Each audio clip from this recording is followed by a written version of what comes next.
So, Jules, it's a big day for you. PSG born and bred, or Paris born and bred, and it's the big final. It's the first one you can go to. So, were you there in 2020 when it was the COVID year? No, Weekend? no, yeah, no. So this is obviously a big deal. PSG in the final. I mean, I've seen quite a lot of PSG this season. I was at the City game in January when, after 50 minutes, it looked all over, didn't it? It looked like PSG were going Yeah. out, and then the best fight back ever for PSG, and then in the final. So was that for you the turning point of what happened this season?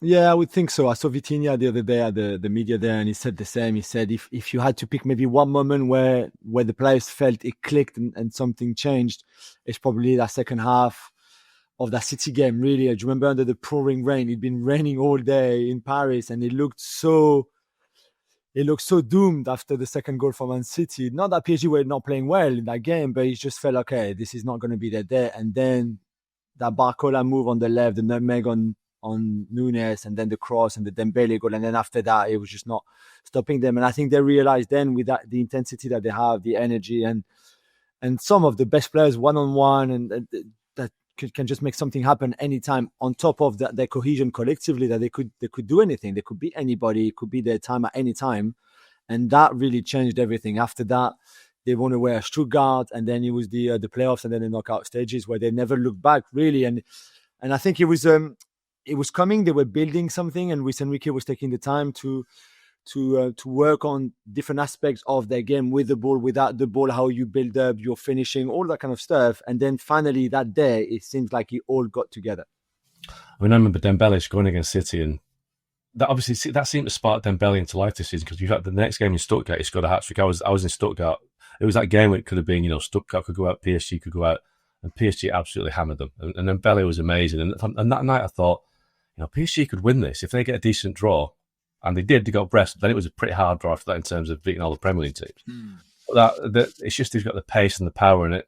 I was watching it thinking, this is so different to the PSG that I saw 2 years ago, maybe, when I remember, it may have been 2-3 years ago, they were at the Etihad, and it was, I remember seeing it, PSG were defending the corner, and he had Mbappe, Neymar, and Messi just stood on the halfway line with their hands on the hips, as if to say, oh, what's that to do with those guys? That's been the change, hasn't it? They've become a team now rather than a team of individuals. Yeah, and I think that's what Luis Enrique wanted from the get-go. It's hard. It's always the same. It's hard because you know that Messi at his best, or Neymar or Mbappe at their best, can win you any game at any time, really, because that's how good they are on their own. The thing is, what do you do the rest of the time when they are not your match winner just like that? Because you still need your collective to be good enough. And we've said many times, together, that team with Messi, Neymar, and Mbappe up front was great on paper, maybe the greatest front three that's ever put together. But it was very much 8 and 3. You had your goalkeeper, then 7 outfield players, and then them 3 up front, not caring when they didn't have the ball, not caring when they lost the ball, not trying to get the ball back, things like that. And it just doesn't work. You can win the league in France, of course, because they are still so good. But in the Champions League, when you play against top teams, you get found out. You just can't defend with 8 players or 7 outfield players, and you can't attack with 7 but 3 more where you give them the ball and then just let them do something special. So it was never going to work. And I think there's one stat that sums it all up really well, is that over the last 6 years now, it was 4 semi-finals of the Champions League, 2 finals now, and 4 semi-finals. And the only 2 seasons where they didn't get to the semi-finals were the 2 seasons with Messi, Neymar, and Mbappe up front, where they lost in the knockout stages in the last 16 straight away because collectively they were just not good enough. So Luis Enrique wanted to change that. And he felt like, because you could not do that with Neymar or Verratti, for example, they had to go. And even with Mbappe, there was, do we keep him? Do we not keep him? In the end, he didn't want to stay. But even last season when he was there, trying to accommodate him in what Luis Enrique was trying to do was very difficult because he didn't want to defend. So we've both written a piece for the final, talking about PSG, how they've evolved from the Messi, Neymar, Mbappe situation to now. And I was speaking to a sporting director contact of mine, and he was saying that he had a discussion with PSG about 2 years ago when they started off on this route, and it wasn't just done for football reasons, this idea to get away from the superstar thing. That they said that they felt they weren't connecting properly to Paris and to their ultras, which I thought was really interesting, that they wanted to build a team that their fans would identify with. Because I mean, we all remember the day when Messi was booed at a game, but now you really sense a connection between the fans on the terraces. And I've got to say, and you're biased, Jules, but I'll say this: the PSG fans are the best in Europe. They've been amazing this season. They have been they've won the Champions League already for me for their backing of the team away from home and all that, amazing. But if they come up with the idea to build it so they can have a connection with the fans and the players, they've done it. Yeah, and I think I know PSG is a young club in its current form now. It was a merger 750 years ago and that kind of stuff. I know that, but those fans they're proper football fans, and as great as it is, if your club signs Neymar, Messi, and Mbappe, like really as a fan, you want to see that. But that was special for fans outside of Paris, really, because I think the real fans, the fans who go to the Parc des Princes every day and then travel to Angers or Nantes or Montpellier or Lorient every weekend to go in the away end, they wanted to see a team. They wanted to see a team they could just not just like, but also relate to, and identify themselves too. And if you see a team on the pitch where the front three, as good as it could be individually and technically, and some of the greatest players ever, just don't defend, don't work hard for the team, don't look like they love the shirt that they're wearing and love the club and identify themselves to the club. As a neutral, you're going to feel disconnected from them, and that's not good. It's not good at all. And PSG tried the marquee signings, the superstars, etc. Ibra, Neymar, blah blah blah, Messi, everything we want, because they also wanted the club to get more popular and to get more revenues, which is fine. And at some point they realized also this is not working. And more importantly, Mark, to your point, it's not that it was not just working on the pitch, but off the pitch, some of that great fan base, was just being disconnected to it because they just didn't see themselves in them. And that has changed massively. You see this PSG team, and it's funny because you and I live in the UK, obviously, and for a long time, and when we used to go to game, there was a lot of English media, English journalists that we know, that we're friends with, who were saying like, "Oh, this is not a real team, your club," and taking the mickey of me, which I can really understand. And now people come to me and say, "I love this team. This team is so likable. They play the right way. They have all that energy, that youth, they're fun.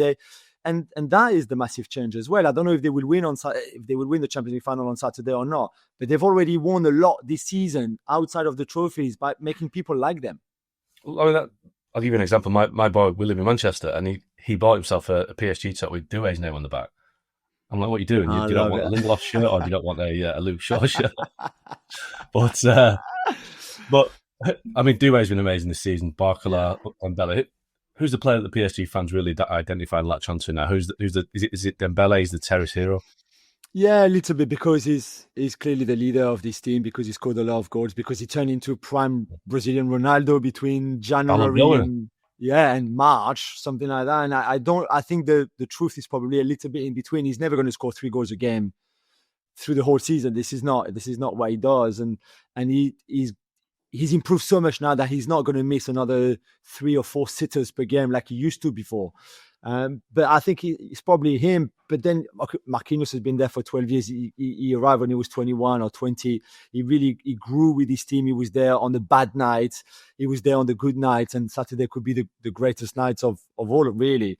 I think Vitinha and probably João Neves also encapsulates really what this team is about and what the fans like about them, because they are so unselfish and work so hard for the team and just do everything. They're good on the ball. They're good off the ball. They run and run and run. They're smart and they're young and they're very likable. And I think all of that counts. But it feels really that Doué, especially the way he's revealed himself almost to the whole world since December, has been incredible. And I think a lot of people, like my middle one's best friend, who's English, big Spurs fan, and just nothing links him to PSG apart from his friendship with my middle son. We bought a Doué shirt for him because he wanted it for his birthday. And so, like your son, I think Doué, because of the skills, because of the steps over, because of the way he looks and how spectacular he is, I think has gained a lot of fans in France, in Paris, but all around the world too. Just talk about Luis Enrique a little bit, because, I mean, this guy's already won a Champions League with Barcelona. He won the treble with Barcelona. But I always feel that with Luis Enrique, he kind of gets overshadowed by Pep Guardiola, because obviously what came before him at Barcelona. But you could kind of argue that his Barcelona team was better than Pep's. Messi, Suarez, Neymar, amazing team. And he's used that blueprint again at PSG. I'm watching PSG thinking this is like watching Barcelona in 2015. Does he get the credit he deserves?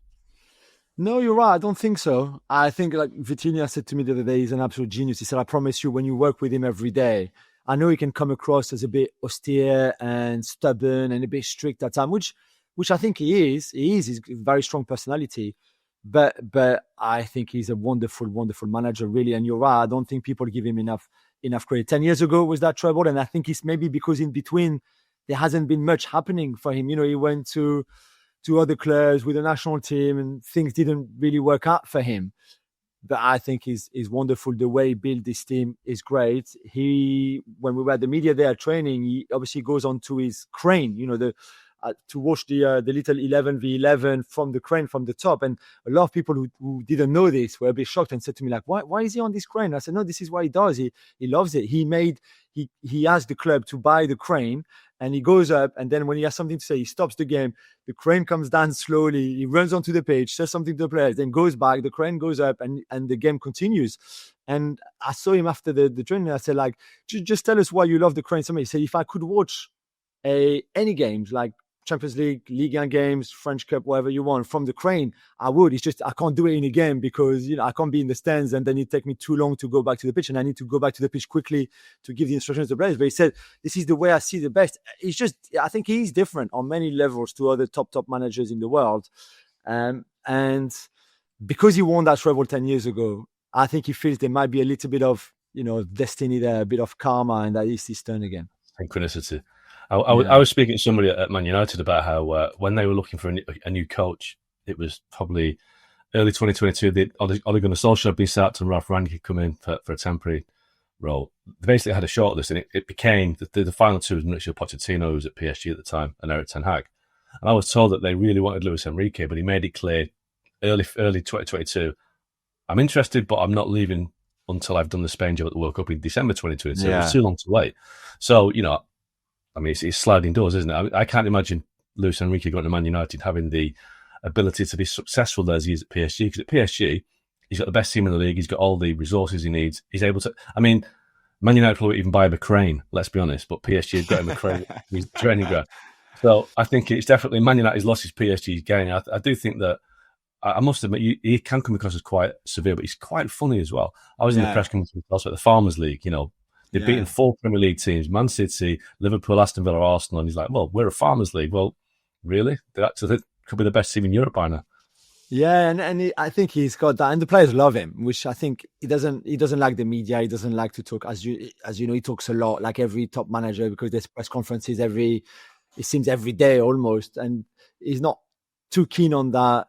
But with the players, it's a very different relationship. I think his man management skills are great. It could be tough. And I think there was a moment in November where there was a little bit of a tension between him and some of the leaders in that dressing room, because he felt at times too dogmatic, almost not giving enough freedom to some of the players that just needed the freedom. Somebody like Nuno Mendes, for example, who was very much a third centre backs when PSG had the ball, and a lot of the players were like, hang on, the guy is so good going forward. Why are you preventing him from doing that? But to be fair to Luis Enrique, he listened at that time, and he was like, you know what? I think you're right. Maybe I was just a little bit too dogmatic. It was too much my own way. And he let loose a little bit, not too much, because he's still very much in control of everything at the club right now. But he let loose a little bit, and the players appreciated that. And that also was part of maybe that little turnaround. So I think he's great with his players. I don't know if it's enough to win on Saturday, and we discussed it off air just now. I'm a bit stressed already. I just think Inter have got so much experience and they're so good. But like you said as well, this PSG team can adapt to a lot of things. And yet they're young. Yet not many of them have played Champions League final or a final full stop. But I think they've got that spirit, the mentality that I think can take them a very long way. You just mentioned Nuno Mendes there. I think it's only fair that we mentioned Hakimi as well, who's been amazing at right back. And it's something that Trent Alexander-Arnold said earlier this season about he wants to go to Real Madrid to be the first right back to win the Ballon d'Or. I think Hakimi could do it this year. I think he's had such a great season for PSG that, if he has a good final, he has been the best right back in the world by far. I mean, he's been massive for PSG, hasn't he? He's been incredible, and it's not just what he brings with the ball going forward. It's just his running and all that energy that he also brings. Like even in the cup final, on the French cup final on Saturday, which PSG won easily. They were 3-0 up at halftime. In the 92nd minute, when Reims had one of the rare attacks that they had, he was the one sprinting 60 yards to go and get the ball back. And it's incredible, really. Defensively, it's still not Paolo Maldini, but he's one of those modern fullbacks, a bit like more than Trent, but a bit like Dumfries, a bit like an Alphonso Davies, for example, where it's the output with the ball that is more important than without the ball defensively. But still, he's worked a lot on that. He's been incredible. And to be fair, Nuno Mendes and Hakimi against Di Marco and Dumfries, although they play as wing backs, are the two best pairs of fullbacks / wing backs you can find. So even then, that final between the four of them, when whoever gets on top, would be great. Right, so Jules, I know you like your stats, but you don't like this one because you told me off air you're not sure about this one. So I'll run it past for everybody else. 1979, Munich hosted the final, Nottingham Forest won it. 1993, Munich hosted the final, Marseille won it. 1997, Munich hosted the final, Borussia Dortmund won it. 2012, Munich hosted the final, Chelsea won it. All those 4 teams got one thing in common. It was their first ever Champions League title. Now, Inter Milan have won, I think, 3.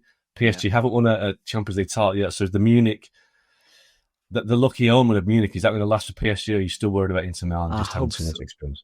I hope so much. And also, some of those teams that you mentioned was their second final. So the first final they lost, Marseille, Chelsea, and for PSG they lost the one 5 years ago against Bayern.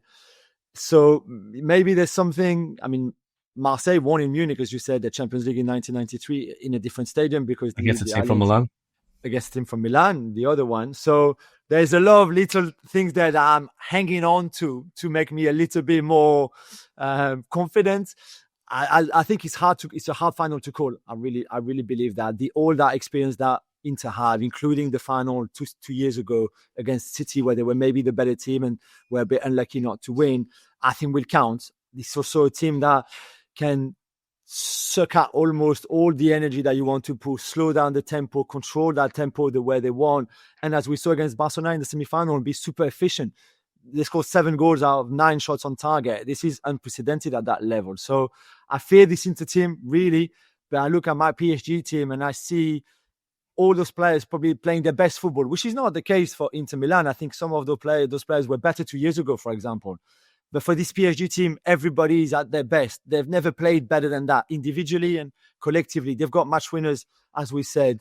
Yes, they lack maybe a bit of experience. Yeah, like a Pacho can make a mistake. Same with Nuno Mendes. Same with João Neves, probably. But they have so much energy, so much desire, so much hunger that I think they're also ready to do it. So I could see, my worst scenario, PSG playing really well, not taking their chances that well, Inter scoring on a set piece and winning 1-0, and that's it. And then I cry my eyes out.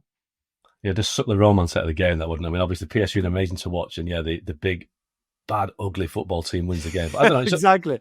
It's such a hard game to call, but it's a great final because it's so tight and nobody can call it. I think there's no kind of outstanding favourites, so it's going to be a great occasion. And you'll smile anyway, Jules. You're always smiling. So always. Sure but I can't wait to see you there because sharing that with you as your PSG fan. I know you are. I know you don't really want to tell me, but I know you are now because you've seen us so many times, and you were a lucky guy because every time you go to a PSG game, we win. So I hope you bring the same luck on Saturday.